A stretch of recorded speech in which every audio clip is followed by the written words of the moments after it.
अस्सलाम वालेकुम नाज़रीन, उम्मीद करती हूँ कि आप सब लोग खैरियत से होंगे। कुक रिव्यूज़ में आप सबको खुश आमदीद। तो नाज़रीन, ड्रामा सीरियल तुम बिन कैसे जिएंगी आने वाले एपिसोड में आप देखेंगे कि ज़ारा बहुत परेशान होती है और वो अपनी अम्मी से भी कह देती है कि वो उनके साथ वापस नहीं जा सकती। उसकी अम्मी उसे फोर्स करते हैं कि बेटा तुमने तो कहा था कि शादी हो जाने के बाद तुम हमारे साथ चलोगी। वो कहते हैं कि अम्मी, मैं इतनी सेल्फिश नहीं हूँ कि इस हालत में अपने ससुराल वालों को छोड़ के चले जाऊँ, क्योंकि ज़ार इसमें माई का कोई कसूर नहीं है। बस उसकी इतनी सी गलती है कि उसने ये सच्चाई उन लोगों को इसलिए नहीं बताई कि उसका रिश्ता ना टूट जाए। इसलिए बेहतर यही होगा कि मैं आप लोगों के साथ ना जाऊँ। उसकी अम्मी कहती है मेरे भाईजान बहुत तकलीफ़ में है, मेरा भी दिल नहीं कर रहा कि उन्हें इस हालत में छोड़ के जाऊँ। ये सब कुछ मेरी भाभी की वजह से हुआ है, वो हमेशा से मेरे भाई को बेसुकून कर देती हैं। उसके बेटी कहती हैं कि अम्मी आपको परेशान होने की ज़रूरत नहीं है, मामू जान इंशाल्लाह ठीक हो जाएंगे, मैं उनके साथ हूँ और उनका ख्याल रखने की पूरी कोशिश करूँगी।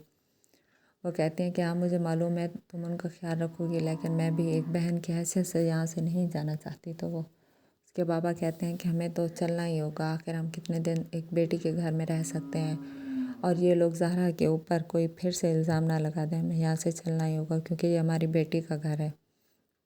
वो लोग वहाँ से चले जाते हैं, लेकिन जब उन्हें ये बात मालूम होती है कि जैनी के रिश्ते के लिए साद ने अभी मना कर दिया कि वो भी शादी नहीं कर सकता, तो वो परेशान हो जाते हैं कि अब क्या होगा, क्योंकि पहले भी वो लोग तकलीफ़ से ही गुज़र चुके हैं, क्योंकि माई की जो हालत हुई है वो अभी तक सदमे में है। तो वो कहते हैं कि बेटा आपको ऐसा करने की ज़रूरत नहीं है, ना ही डॉली से हम कुछ मांगने की उम्मीद रखते हैं और ना ही तुमसे जैनी कुछ मांगे कि आप जितना जल्दी हो सके ये शादी कर लें।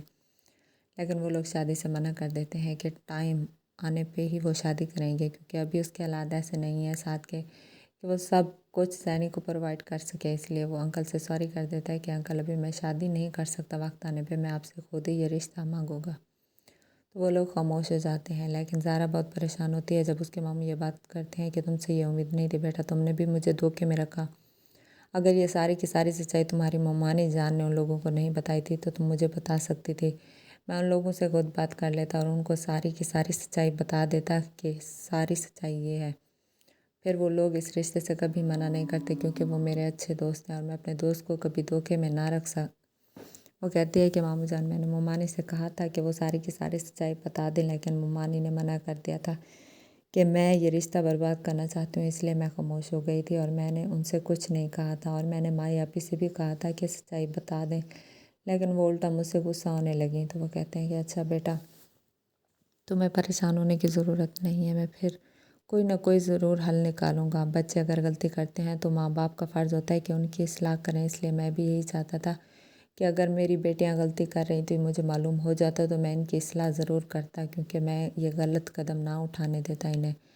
लेकिन अगर वालिदैन ही गलतियाँ करते जाएं तो फिर तो कुछ भी नहीं हो सकता। इसलिए मैं तुम्हारी मम्मानी जान को समझा समझा के थक चुका हूँ कि ना तो अपनी गलतियों पे पर्दा डाला करें और ना ही अपनी बेटियों की, क्योंकि जब से वो पर्दा डालना शुरू कर देती हैं बातों पे, आज ये दिन देखना पड़ रहा है हमें। अगर वो सारी सच्चाई बता देती तो आज हमें ये दिन ना देखना पड़ता, क्योंकि मैं बहुत शर्मिंदा हूँ और मैं दोस्तों को भी जवाब नहीं दे सकता कि आखिर ऐसा क्या हुआ कि मेरी बेटी का निकाह होते होते रह गया।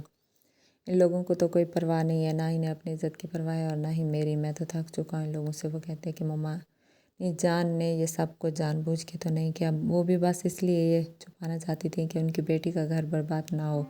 मामू जान आपको परेशान होने की ज़रूरत नहीं है, इंशाल्लाह सब अच्छा ही होगा।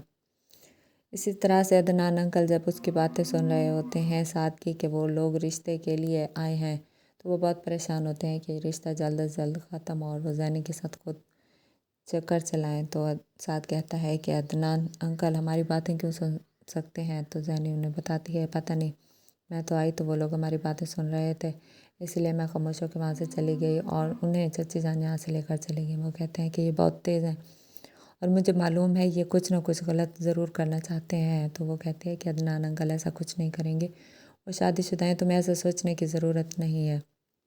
साथ कहता है कि मैं अच्छे तरीके से जानता हूँ कि इनकी नीयत अब भी ख़राब है, ये हमें गलत नज़रिए से देखते हैं। पहले ज़ारा और मेरी दोस्ती अच्छी भली थी, लेकिन ये लोग हमें गलत समझते थे। अब तुम्हारा और मेरा रिश्ता देख कर भी इनसे बर्दाश्त नहीं होता। तो वो कहते हैं आपको ऐसा सोचने की ज़रूरत नहीं है।